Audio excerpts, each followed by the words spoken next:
Muito boa noite, meus amigos. Sejam todos bem-vindos à live da Sociedade Limeirense de Estudos Espíritas, a nossa SLI. Eu sou Márcio Bergamini e terei a alegria de conversar um pouquinho com vocês essa noite. A nossa casa, assim como tantas outras casas, como tantas outras doutrinas religiosas, ela tem buscado se adaptar às circunstâncias do momento, né? Circunstâncias essas que fazem com que a gente fique um pouquinho longe, um pouquinho distante. Mas nem por isso a gente deixe de seguir aí com os trabalhos da nossa doutrina espírita, com os trabalhos de divulgação da doutrina espírita, especialmente nesse momento em que nós precisamos levar a tantas casas uma palavra de esperança, uma palavra de carinho, uma palavra de consolo, como o Evangelho propõe. E eu me predispus a nessa noite estar aqui com vocês, falando para vocês aqui da minha casa. Nós moramos numa casa pequena, em frente a uma das avenidas mais barulhentas da cidade. Então vai ser meio inevitável escutar o ruído da rua, as motos, os carros passando. De vez em quando nós vamos ouvir o trem apitando, mas eu peço que vocês não se assustem com esses barulhos externos que vão fazer parte aqui do nosso momento, tá bom? Eu preparei uma palestra de 3 horas, né? Eu quero deixar a Marília Mendonça no chão aí, bater o recorde dela. Não posso? 3 horas? Não? Bruno... a Regilene está dizendo que eu não posso falar as 3 horas, porque hoje também tem live do Bruno e Marrone e ela está com medo que os garotos fiquem lá sem público para assistir a live deles. Então tudo bem, não tem problema. Eu vou falar aqui o tempo que eu precisar falar, cerca de 40, 50 minutinhos, e a gente vai abordar um tema muito bacana essa noite. Vamos lá. Eu perguntei lá para a galera da diretoria da SLI, para o Ivan, nosso amigo, se ele queria algum recado, que eu transmitisse algum recado para vocês. Então, nós queremos informar a vocês que a SLI ela continua com algumas atividades muito pontuais, especificamente as atividades de assistência aos irmãos necessitados. A Raquel continua fazendo o trabalho de entrega de cestas àqueles que precisam. E nós queremos dizer a vocês que caso precisem de atendimento fraterno, caso precisem conversar, nós estamos à disposição de vocês, tanto pelo Facebook da nossa página, né, aqui na nossa página da SLI, quanto pelo WhatsApp, né, esse recurso fenomenal que nos aproxima de alguma forma. O nosso WhatsApp é 99761 2572. Vou repetir, 99761 2572. Vai ter sempre alguém ali do outro lado da linha para te atender, para te dar atenção e socorrer você nos momentos que você precisa. Contem conosco, né? Nesse momento nós precisamos nos fortalecer. E uma das formas de nós nos fortalecermos é esta. É a gente fazer aqui uma transmissão, né, cumprindo aí as diretrizes das instituições de saúde, dizendo para que a gente evite aglomeração. Então nós vamos fazer aqui a nossa transmissão ao vivo neste momento, falando de ciência, fé e amor, receitas para os dias de hoje. Meus amigos, no início do século XX, na cidade do Rio de Janeiro, quando ainda era uma capital, a capital do país, né, São Sebastião do Rio de Janeiro, nós tivemos uma grande modificação social, né? Coisas históricas aconteceram logo no começo do início do século XX, né? Logo no início do século XX naquela cidade. A cidade é um momento em que nós havíamos terminado a abolição dos escravos, né? Completado aí a abolição dos escravos no final do século XIX. E o que acontece é que a cidade do Rio de Janeiro foi crescendo de forma desordenada. Foi crescendo de forma a trazer pessoas do exterior, a comportar dentro de si os escravos que estavam livres e que não tinham para onde ir. E as implicâncias desse movimento social foi um crescimento desordenado, uma desorganização social tamanha, em que a cidade começou a ter cortiços, um em cima do outro, as doenças começaram a aparecer, as coisas ruins começaram a acontecer do ponto de vista da violência, do ponto de vista da infraestrutura da cidade. Foi então que o presidente em exercício daquele momento nomeou o engenheiro Pereira Passos como prefeito da cidade do Rio de Janeiro. E a missão desse engenheiro era fazer uma reconstrução infraestrutural dentro da cidade. O Pereira Passos, ele fez essa reconstrução com uma certa robustez nas ações, fazendo com que as pessoas demolissem prédios antigos, construíssem novos, reorganizassem as vias, reorganizassem as estruturas físicas da cidade por conta dos problemas inúmeros que apareciam naquela época. Entre os problemas, nós tínhamos algumas doenças, né? Algumas pestes. Entre essas doenças, a febre amarela, a peste bubônica e uma doença chamada varíola. Como secretário de saúde daquela cidade, ou como um dos componentes da equipe do prefeito Pereira Passos, nessa grande reforma que era necessária à cidade do Rio de Janeiro, atuou o médico Oswaldo Cruz, ficando responsável pelo saneamento da cidade. E Oswaldo Cruz, brilhante espírito, inteligentíssimo, começou as suas ações atacando na linha de frente a febre amarela, que era uma das principais doenças daquele momento, uma das principais mazelas que a cidade enfrentava naquela hora. O Oswaldo Cruz sitiou a cidade, fez repartições, dividiu os bairros, criou comissões casas, que faziam a desinfecção, a asepsia, que cuidavam dos doentes. Descobriu-se naquela época o agente transmissor da febre amarela e o próprio Oswaldo, junto com a sua equipe, conseguiu métodos usando tecidos para poder eliminar o mosquito. Iam abrir as suas casas. Esse era o grande problema daquela época. As pessoas pouco confiavam no governo público e não queriam se colocar à disposição para que acontecessem. Outra linha que o Oswaldo trabalhou foi no combate à peste bubônica, combatendo os ratos, né? Fazendo a desratificação da cidade, correndo aí atrás das pulgas, das impurezas, fazendo a desinfecção das casas. Só que essa medida ela foi um pouco mais extrema. Por quê? O Oswaldo Cruz, ele pedia que as pessoas demolissem algumas construções irregulares. Ele pedia que as pessoas tirassem os entulhos, que era muito comum ser deixados jogados em qualquer lugar. E ele também pedia que as pessoas reconstruíssem, na medida do possível, as casas, evitando os porões, que era um tipo de construção muito comum naquela época. Imaginem o trabalho que isso deu do ponto de vista de reorganização social, do ponto de vista de operação de toda esse movimento, né, sanitizante que o Oswaldo propôs. E por fim, ele foi combater a varíola. A varíola era uma doença já antiga, que estava no país há muito tempo, mas cujo conhecimento não era lá os mais esclarecidos possíveis daquela época. O que acontece? Havia se descoberto uma vacina para a varíola. E um dos senadores, o Manuel José, ele foi ao Senado Federal fazer um projeto de lei que tornava a vacina contra a varíola obrigatória. E assim foi feito. Fizeram o projeto, a lei foi aprovada, e instituiu-se que todas as pessoas, para conseguir as benfeitorias públicas do governo público daquela época, ter acesso à escola, à moradia, aos programas sociais que vigiam a época, precisavam ser obrigatoriamente vacinadas. Isso, em 1904, gerou um bafafá tremendo. Como é que o governo queria obrigar as pessoas a se vacinarem? Era um absurdo para a época. As pessoas se recusavam veementemente, não queriam saber da vacinação e fizeram uma revolta, chamada Revolta da Vacina. Nessa revolta, alguns irmãos desencarnaram, outros tantos saíram feridos. Foi uma situação quase que beligerante, porque os estudantes da época se revoltaram tanto, as ruas, marcharam, protestaram, quebraram e fizeram uma centena de coisas que repercutiu o país afora. Sendo uma lei nacional, essa repercussão contra a obrigatoriedade da vacina chegou à Bahia, chegou a Pernambuco. E aí nós vamos observar que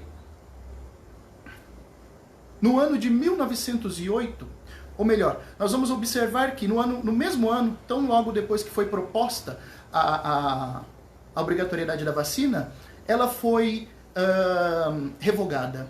Foi revogada por conta de pressão popular.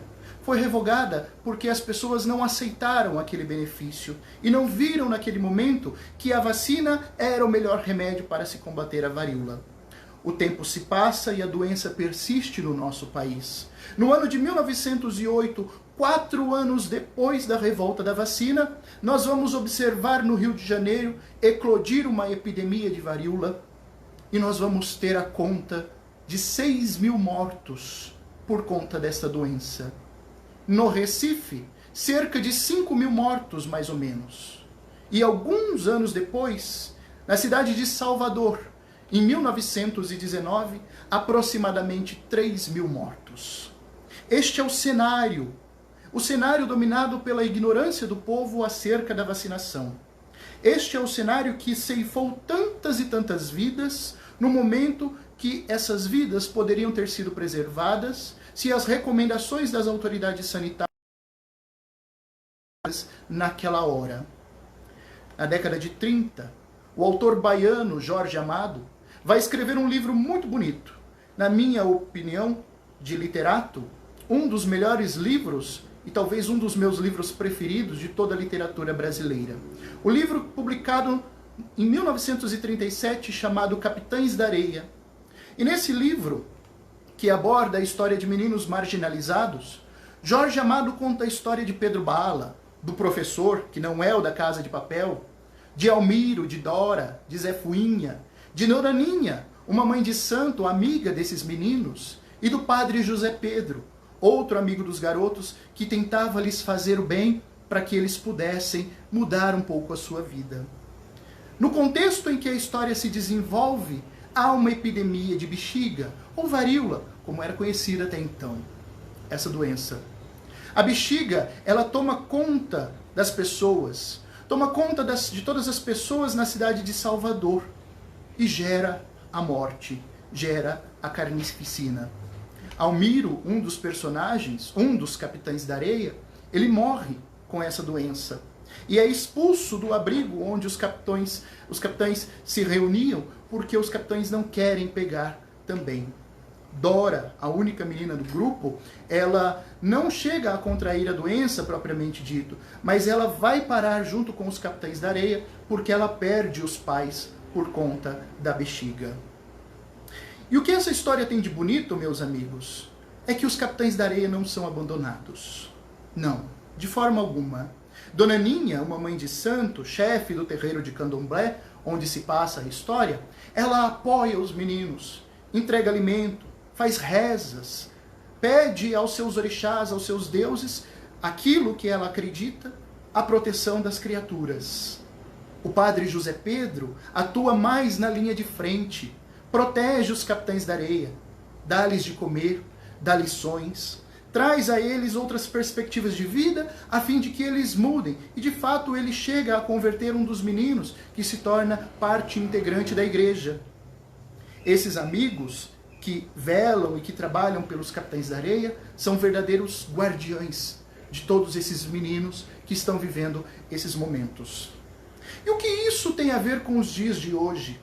O que o começo do século XX, na década de no ano de 1904, na revolta da vacina, o que os capitães da areia do Jorge Amado tem a ver com o momento que nós estamos passando? Meus amigos, hoje nós vivemos num cenário mundial de pandemia. Somos assolados por um vírus novo, até então desconhecido, cujas ações e reações nós ainda não compreendemos bem, e que os cientistas trabalham dia e noite incansavelmente para tentar compreender. Assim como lá, no começo do século XX, nós tínhamos a epidemia de varíola, hoje nós temos uma pandemia de Covid-19. Assim como lá, nas histórias de Jorge Amado, nós temos Dona Ninha e o padre José Pedro, hoje nós temos tantos outros líderes religiosos, pessoas de boa vontade, trabalhando em prol dos bens, em prol dos doentes, a bem dos doentes, dedicando-se à obra da salvação. Assim como naquela época nós tínhamos a revolta da vacina, liderada pela ignorância das pessoas que viviam aqueles instantes, de pessoas que não seguiam as recomendações das autoridades de saúde, nós temos hoje uma revolta que jaz dentro de nós acerca do funcionamento do comércio e acerca do atendimento às orientações de quarentena e de preservação. Os cenários, eles são parecidos. Os cenários, eles se repetem de alguma forma. E é preciso compreender o cenário atual à luz do Espiritismo. O Espiritismo, que é uma ciência de observação e, ao mesmo tempo, uma doutrina filosófica. Enquanto ciência prática, ele dá conta das nossas relações com os espíritos, encarnados e desencarnados. Enquanto filosofia, ele analisa as consequências morais dessas relações. E aí nós podemos nos perguntar, aliança entre ciência e religião? Será possível chegar a um equilíbrio entre essas duas coisas? E o Espiritismo diz que sim. Em o Evangelho segundo o Espiritismo, no capítulo 1, os Espíritos dizem que tanto a ciência quanto a religião são alavancas da inteligência humana. A ciência estuda as leis do mundo material. A religião estuda as leis do mundo moral. E as duas têm origem no mesmo princípio inteligente, que é Deus. Sendo as duas, ciência e religião, oriundas de Deus, como é que elas podem se contradizer? Como é que podem negar-se mutuamente? É o que os Espíritos nos esclarecem. E dizem eles que elas se negam porque até então, até o momento da revelação espírita, ciência e religião veem as coisas ao seu modo. Cada uma vê aquilo que lhe convém. E olhando aquilo que lhe convém, ignoram as contribuições que uma pode dar à outra. O Espiritismo traz para nós o equilíbrio entre essas duas coisas. E promove, lá no livro O que é o Espiritismo, uma revolução moral. É o que Kardec nos diz. O Espiritismo muda o nosso ponto de vista, fazendo-nos enxergar que existe uma vida futura, que a verdadeira vida é a vida imaterial, a vida na espiritualidade. O Espiritismo traz para nós a compreensão dos sofrimentos, dos flagelos humanos. Em O Livro dos Espíritos, trata das leis naturais, as leis que estão escritas na natureza e que são propostas por Deus, eternas e imutáveis como Ele o é. Dentro de O Livro dos Espíritos, nós podemos estudar no capítulo que fala dessas leis, a lei da conservação, a lei da destruição e a lei do progresso. Uma embrenhada à outra, uma concomitante à outra, sendo a lei da conservação uma das facetas da destruição, e ambas sendo facetas da lei do progresso. Está escrito, meus amigos. Kardec indaga os espíritos, e eles bondosamente nos respondem, esclarecendo os mecanismos de funcionamento de uma coisa e outra. E é lindo quando nós compreendemos aquilo que acontece na nossa vida cotidiana à luz da ciência espírita. O Espiritismo nos faz compreender o momento que nós estamos passando. Um momento de transformação moral, que vai muito além dessas questões materiais, das questões que machucam a matéria e da matéria que fica enquanto o espírito progride. No livro A Gênese, os espíritos e Kardec analisam que as entranhas da humanidade se agitam. E o que isso quer dizer? Não significa que as entranhas do globo físico se agitam. Há muito tempo as entranhas do globo estão quietinhas. Vez ou outra nós vemos um maremoto, um terremoto, natural porque a Terra passa por um processo ainda de resfriação do seu núcleo. No entanto, o que está em efervescência neste momento são as entranhas da humanidade. As entranhas morais, os nossos valores, os nossos princípios, aquilo que nós carregamos dentro das nossas consciências, que vai muito além de qualquer abalo físico que nós estamos passando, quer seja de ordem material, física, de matéria inanimada, quer seja de ordem biológica. Os espíritos ainda nos explicam lá na Gênese, que cada época de transformação é marcada por uma crise, um momento que nos agita. E frequentemente essas crises são penosas, são dolorosas e fazem sucumbir as gerações e muitas instituições. Se nós olharmos para o início do século XX e observarmos o momento em que a varíola estava num momento epidêmico no nosso país, e analisarmos o contexto histórico, social, cultural, nós vamos perceber nitidamente que aquilo já não existe mais. Que hoje, apesar da informação e apesar de alguns irmãos resistirem às questões da vacina, muitos de nós recorremos a ela e sabemos do benefício que elas trazem para o desenvolvimento do ser humano e para a manutenção da saúde. Aquela geração que outrora se revoltou com aquela medida sanitarista de Oswaldo Cruz, hoje, já reencarnada, hoje na erraticidade, consegue perceber os benefícios daquilo que era proposto há séculos atrás. As coisas mudam e nós vamos sempre progredindo. E essas agitações, essas crises pelas quais nós passamos, elas são sempre seguidas por um progresso material, por um progresso moral. Mas é preciso observar, meus amigos, que muitas vezes esse progresso não se dá de imediato à vivência dos sofrimentos e dos abalos que nós passamos. Não. A própria espiritualidade explica que um século no nosso tempo é um dia na erraticidade.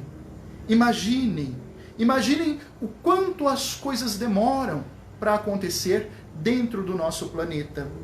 Voltando à nossa referência histórica da varíola, é uma doença muito antiga mesmo. E só em 1967 é que a Organização Mundial da Saúde se mobilizou para erradicá-la. E apesar de os movimentos terem começado no final da década de 60, a doença só foi extinta, verdadeiramente extinta da face da Terra, no ano de 1981, que é oficialmente a data em que a OMS considera a erradicação. Isso porque até 77 nós não tínhamos tido caso. Em 78 nós voltamos a ter que é uma jornalista que se contamina por acidente dentro de um dos laboratórios que guarda uma cepa do vírus. Hoje, na teoria, existem apenas 2 amostras do vírus da varíola, uma nos Estados Unidos e outra na Rússia, guardadas para a eventualidade de ela ressurgir na natureza e nós precisarmos do mapeamento genético para produzir anticorpos e outras vacinas mais resistentes. A ciência, meus amigos, requer paciência. Não vai ser da noite para o dia que nós vamos ter a cura ou a vacina do coronavírus. Não.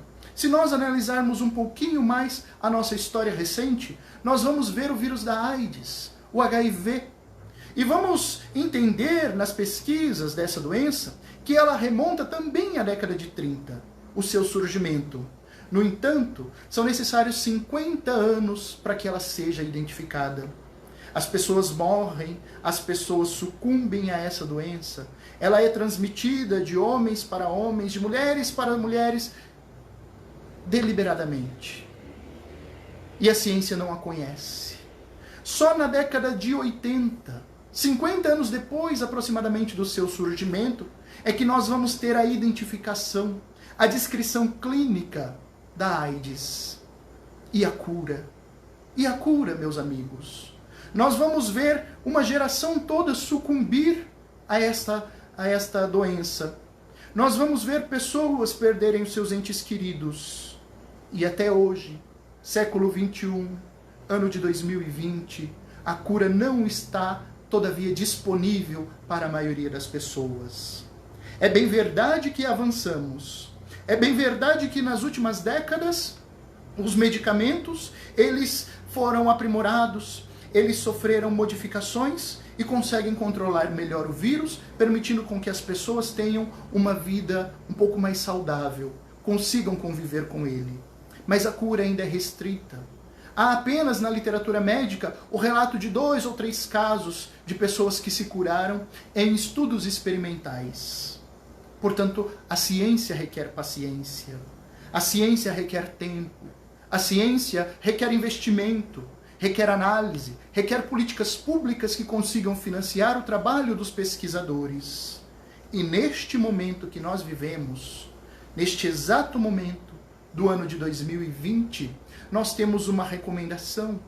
A recomendação de nos mantermos isolados, de nos mantermos em resguardo, a fim de que nós não sucumbamos a esse vírus que nos assola. Da mesma forma que nós devemos nos resguardar, devemos também nos lembrar, lá de João, no capítulo 8, que nos narra o fato de Jesus ter se escondido para se preservar fisicamente, quando os doutores da lei queriam apedrejá-lo. Jesus estava no templo, debatendo com os doutores da lei, quando lhe trazem a mulher adúltera, querem apedrejá-la, e o mestre diz: quem não tiver pecado, que atire a primeira pedra. E ninguém atira. Depois desse episódio, Jesus segue debatendo. E debate tanto e diz: eu sou a luz do mundo. Eu sou a luz do mundo. E os rabinos todos se exaltam, contestam Jesus, chamam-no de samaritano, o que para os judeus era uma ofensa inigualável. E Jesus, calmamente, segue o seu propósito, reafirma as suas verdades. E quando enfurecidos, aqueles homens que não compreendiam Jesus vão buscar pedras para açoitá-lo, Jesus se esconde. Jesus se preserva e reforça para a gente a mensagem que as organizações de saúde trazem hoje. Preservemo-nos. Busquemos o resguardo. Vamos cuidar do corpo físico. É isso que a ciência está dizendo. A psicologia, que é a ciência que cuida da mente, que cuida das nossas emoções, nos diz que neste momento de reclusão nós devemos buscar o diálogo. Nós devemos zelar pela esperança, mobilizar as nossas pulsões criativas para passar o momento, porque ele passa. E enquanto os médicos trabalham, enquanto os cientistas pesquisam, meus amigos, o progresso não cessa. A evolução continua.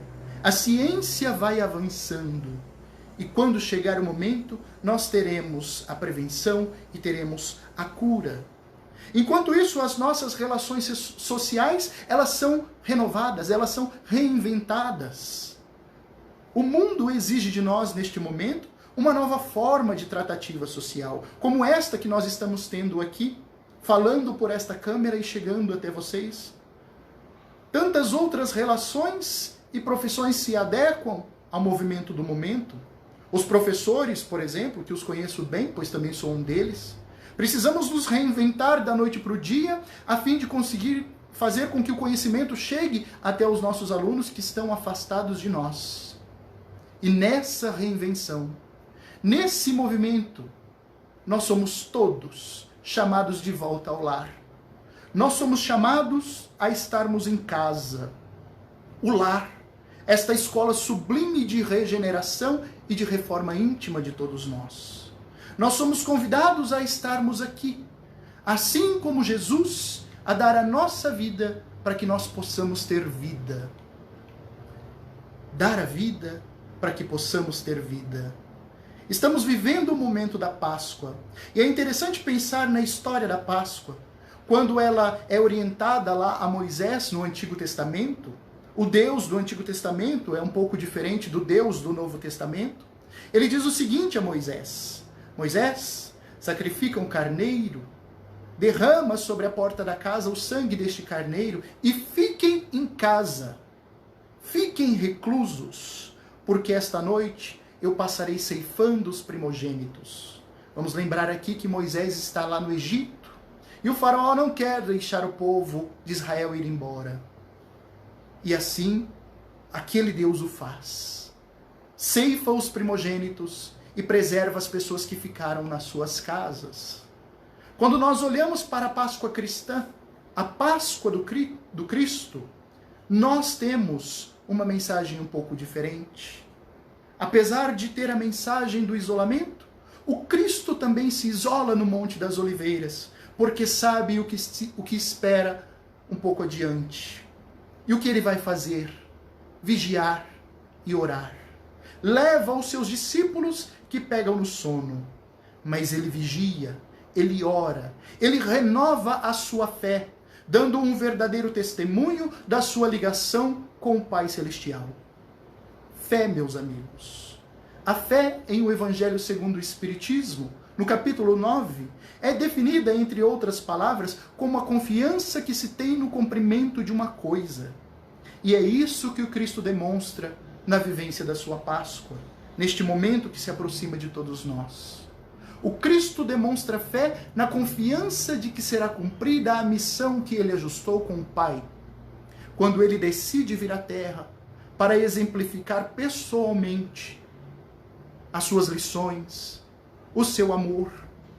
O momento de vigiar e orar é o momento de renovar a fé e demonstrar a confiança naquilo que está previsto para ele, na sua programação. E sendo uma fé sincera e uma fé verdadeira, é sempre uma fé calma. O Cristo é açoitado, o Cristo é achincalhado, é crucificado, mas em nenhum momento se desespera, em nenhum momento contesta o seu Criador. Pergunta na crucificação: Pai, por que me abandonaste? Mas tão logo pergunta, cai em si e nos dá a mais bela lição, mesmo no final da sua vida. Perdoai-os, porque eles não sabem o que fazem. O exemplo do Cristo nos mostra que a verdadeira fé, ela não é presunçosa, ela é humilde. Ela não tem a certeza de que nós vamos passar por tudo isso de cabeça erguida, ou que nós vamos lidar com os problemas desta ou daquela maneira. Isto é orgulho, isto é soberba, isto é querer dizer que sabe mais que o outro e que de alguma forma tem alguma vantagem. Não, não é essa a verdadeira fé. A verdadeira fé é humilde. E ela é tão humilde que ela traz para junto de si uma companheira chamada razão. Ela não é cega. Ela não é uma fé sem pensamentos. A verdadeira fé, ela é raciocinada. Caminha de mãos dadas com a razão, a fim de que nós possamos contestar as coisas que estão à nossa volta.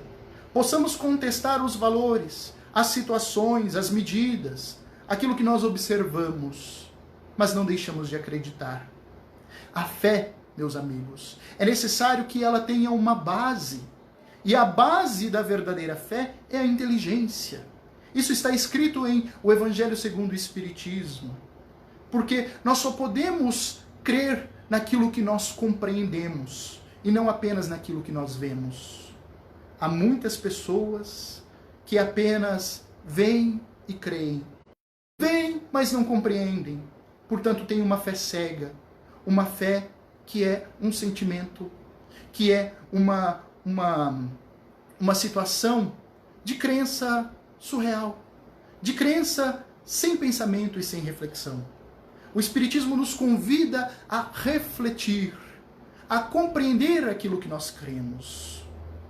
Porque existem muitos caminhos para compreender Jesus e ter a nossa fé fortalecida. Há muitas formas de entender o Cristo. Há muitas maneiras de entender as suas mensagens. A prova disso são as diversas orientações religiosas que nós temos.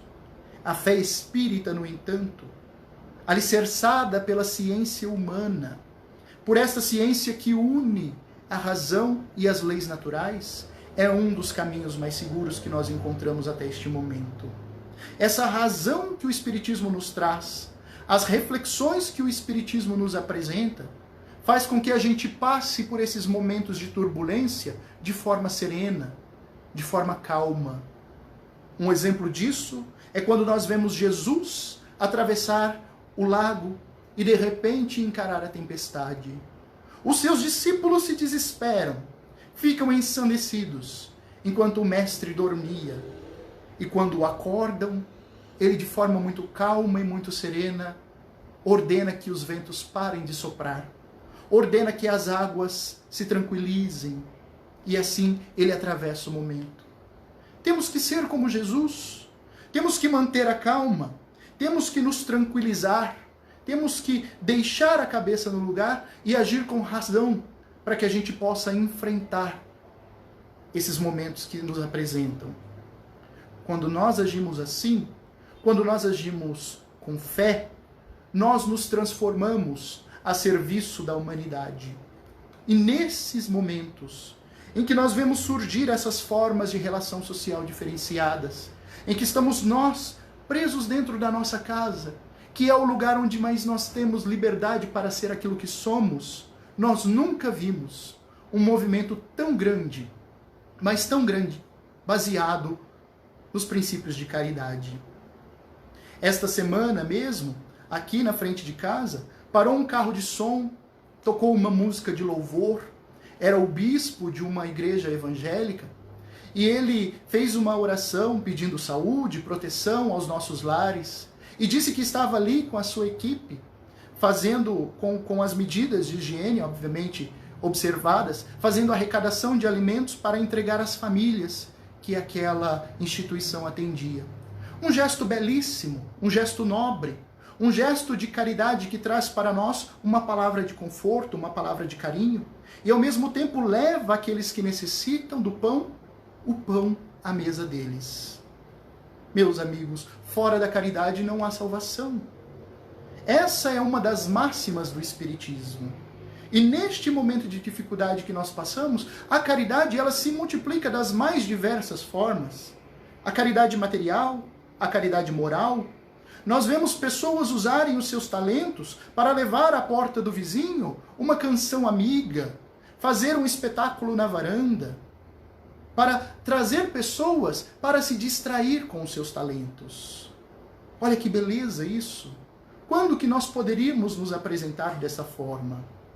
E aí nós precisamos sempre pensar no verdadeiro sentido da palavra caridade, que é o que Kardec pergunta aos espíritos na questão 886 de O Livro dos Espíritos. Ao que eles respondem: benevolência para com todos, indulgência para com as imperfeições e perdão das ofensas. Neste momento, nós começamos a ver isso. Nós começamos a ver as pessoas sendo boas umas com as outras. Nós começamos dentro dos nossos lares a observar menos o defeito uns dos outros. E nós começamos a perdoar. Nós começamos a plantar dentro de nós a mais nobre semente, o mais nobre pilar da caridade, que é o perdão. Isso são princípios da lei de amor que nós vemos brotar entre os homens e ser efetivamente vivenciada no nosso dia a dia. Em O Evangelho segundo o Espiritismo, capítulo 11, os Espíritos tratam da lei do amor. O amor que resume toda a doutrina de Jesus. Quando o Mestre nos diz: amai o vosso próximo como a vós mesmos. E muitas vezes nós nos perguntamos: quem é o nosso próximo? É este que está dentro de casa comigo? É a minha companheira, o meu companheiro? São os meus filhos? Meus amigos, o próximo é a humanidade toda. É quem está em São Paulo convalescendo pela doença, quem está em Nova York, quem está em Milão, quem está em Wuhan, na China. Todos nós estamos interligados de alguma forma, passando pelas mesmas provações, passando pelos mesmos tormentos que a natureza nos coloca para a regeneração de nós mesmos. Nós temos que confiar, nós temos que exercitar esse amor. E quando nós o exercitamos, os seus efeitos são sublimes.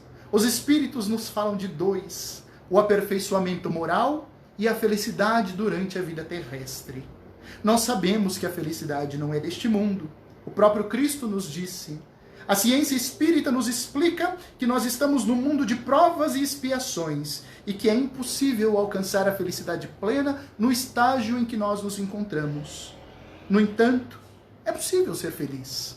Quando nós exercitamos o amor, nós fazemos essa renovação moral e nós vamos nos aperfeiçoando. À medida em que esse aperfeiçoamento chega, nós compreendemos melhor as questões da vida futura.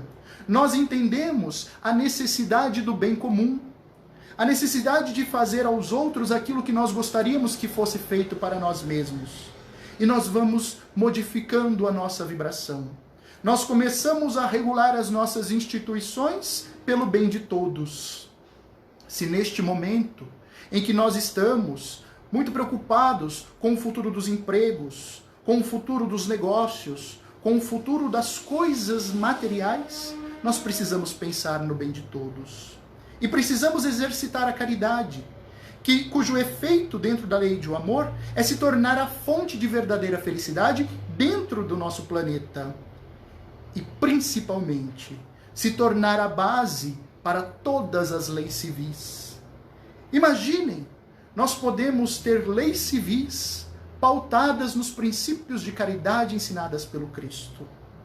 Quando nós atingirmos esse patamar, teremos evoluído muito, meus amigos. De modo que nós precisamos fazer como Cristo disse, olhar as aves do campo e ver que elas não semeiam e são alimentadas. No entanto, dizer que isso quer significar o abandono do nosso trabalho, das nossas tarefas, seria uma heresia às leis naturais, porque o trabalho é também uma lei. E aí nós precisamos nos recordar de Chico Xavier, que diz o seguinte: há trabalho para todos. Pode ser que nós tenhamos pouco emprego, mas trabalho existe para todos. Uma vez que nós trabalhamos, uma vez que nós saímos de casa e nos doamos abnegadamente em prol do outro, como algumas pessoas vêm fazendo agora que se voluntariam para cuidar dos doentes da Covid-19 nos hospitais de campanha, nós encontramos o trabalho. Nós encontramos a possibilidade de renovar a sociedade e colher desse trabalho os frutos do nosso merecimento. Mas muitas vezes nós estamos preocupados unicamente com o emprego, unicamente em receber um montante financeiro pelo nosso esforço. E quando nós damos importância a isso, meus amigos, a esses bens temporais, a esses bens que ficam na face da terra quando nós desencarnamos, nós demonstramos para nós mesmos que a nossa fé na vida espiritual é muito pequena, porque nos apegamos a essas coisas. Quando a sociedade estiver pautada pela lei de caridade, pela lei de amor, essas preocupações serão irrisórias. Nós devemos sim trabalhar com prudência nesse momento. Se pudermos nos reinventarmos, fazermos coisas diferentes, mas sobretudo, agora é hora de valorizar a vida para que possamos ter vida. Uma das formas de fazermos isso é olhar para baixo, olhar para o lado e ver que há pessoas ao nosso redor que sofrem muito mais do que nós sofremos. E às vezes nós nos perguntamos, será que Deus não teria um outro meio de fazer com que nós nos aprimoremos, sem ser por esses flagelos? Essa pergunta Kardec faz lá na pergunta 738 do Livro dos Espíritos. E os Espíritos respondem, existem outros meios. E todo dia nós temos a possibilidade, pela lei do amor. Acontece que nós somos ignorantes. Acontece que nós somos egoístas, orgulhosos. E aí Deus precisa nos dar um chacoalhão, forçosamente nos chacoalhar, a fim de que a gente consiga progredir, a fim de que a gente consiga se aprimorar, ir adiante. Meus amigos, o momento é a oportunidade perfeita para nós exercitarmos a nossa inteligência, para mostrarmos a nossa paciência e a nossa resignação à vontade de Deus, para nos mostrarmos abnegados, desinteressados materialmente e, sobretudo, para exercitar o amor ao próximo. Se nós, dentro das nossas casas, estamos sofrendo por não poder trabalhar, por contar com a incerteza do dia de amanhã, existem pessoas que não têm nem casa para sofrer e estão à mercê da saúde pública, das autoridades públicas e requerem também a nossa atenção. Ame, meus amigos, tenham fé, creiam na ciência, sejam como os capitães da areia, meninos cheios de sonhos, cheios de energia e alguns deles com alguns bons propósitos de vida. Nem todos os capitães da areia eram ruins. Se nós olharmos para ele e lermos o livro maravilhoso de Jorge Amado, vamos entender que muitas vezes as circunstâncias da vida, a falta de amor, a falta de caridade do próximo é que fizeram com que eles se tornassem o que são. Sejamos como Dona Ninha, que abre as portas do seu terreiro para acolher os doentes, que reza pelos doentes, Sejamos como o padre José Pedro, defendendo a causa dos desvalidos. Doemo-nos, amemo-nos uns aos outros e aproveitemos, sobretudo, a oportunidade da reclusão para mergulharmos para dentro de nós mesmos, buscando os nossos propósitos, analisando a nossa vida. Observamos o que nós temos feito até aqui neste momento e nos ajudando mutuamente. Ajuda-te e o céu te ajudará, disse o Mestre. Eu espero que vocês reflitam, eu espero que essa mensagem possa chegar a muitos corações e desejo que tenham força, paciência, perseverança para continuar. Como de costume, na nossa casa, quero fazer uma prece com vocês, agradecendo a oportunidade de estarmos vivos e a oportunidade de enfrentarmos o momento, dizendo e rogando a Deus que nos ajude a ter forças, que nos ajude a ter paciência, que nos abençoe a todos e que, sobretudo, proteja os nossos irmãos da saúde, protejam os líderes governantes mundiais, a fim de que eles tenham sabedoria, discernimento, a fim de que eles possam atender a todos os irmãos que estão sob as suas responsabilidades. Que a espiritualidade amiga nos ampare a todos e que possamos seguir em frente com o amor de Jesus. Um bom final de semana para todos e uma excelente Páscoa. Fiquem em casa. Boa noite.